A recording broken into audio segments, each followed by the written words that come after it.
Good morning, good morning, good morning, good morning, Group 52. May the Lord bless you and yours. Please excuse my excitement, but this weekend I attended the best church revival I have ever been a part of. Good news is, it's all recorded. So if you want to see why I'm so excited, I'm going to put a link to that below. Now, I bring you a gift from this weekend. It's a question that arose in me during this revival. The question's so serious that it changed the way I look at everything.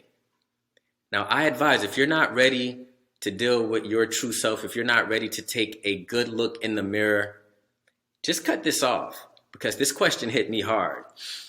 This question starts with this Bible verse, Matthew chapter 5, verse 13. It reads, this is Jesus speaking, and he says, "You are the salt of the earth." Right, you are the salt of the earth. Now, salt has many different uses. Just a few of them, it's used to make things taste better. That's what most of us know. Salt is used to kill things. It's used to clean things. Salt is used to preserve things. So salt, many different uses. But just to make this real simple so we can all understand it, people use salt when they want to make things better. Whatever they're doing, if they're bringing salt in the equation, it's to make something better, to solve something, to increase something's value. So you are the salt of the earth. It made me look at myself and say, Jesus is saying everything we step into, we should make it better. Can I say that about me? To any Christian who sees this video, can you say that about yourself? Everywhere you go, if you're there, you make it better. To make things better is your intention. What that looks like is, hey, somebody might be doing something simple like cooking. You may walk in the room, hey, you need help cutting that up? How are you making that better?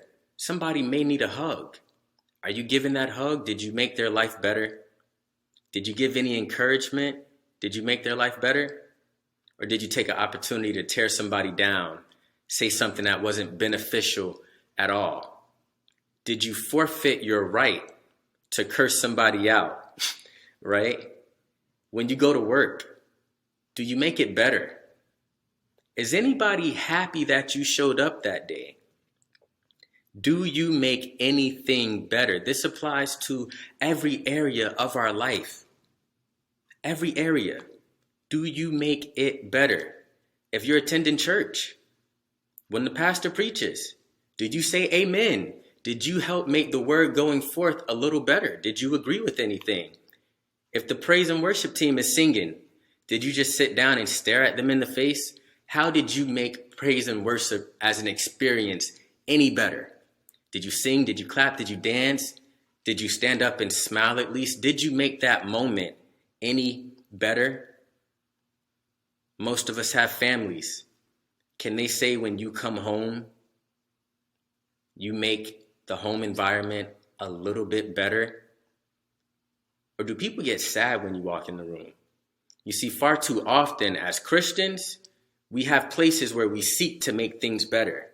You know, we have our titles, praise and worship leader, ministers, the doorman, the pastor. And we know when we go there, when we go to the building, I'm responsible for making it better. If you're the pastor, you're responsible for making church better by preaching the word. If you stand on the door, you're responsible for making the church experience better by greeting people with a smile, right?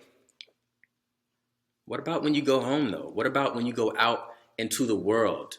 Jesus said, salt of the world. Do you make it better when you're out there? And for those of you that will see this video that are not Christian, this is your standard. This is what you measure everything off of right here. If you're not Christian, if anybody that claims to be Christian came into contact with you and did not behave this way, listen, in all sincerity, on behalf of the church, I apologize to you. Because this is what Jesus clearly told us to do. If you're going to be there, make it better. So when you come into contact with people, if you're not Christian, you sit back. It's easy to know Who's the real deal and who's not? When they stepped into the room, did they make it better? You know, you may not be Superman, but are their intentions to make things a little bit better? Are they a joy to have around? Or do you want to get away from them as quick as possible?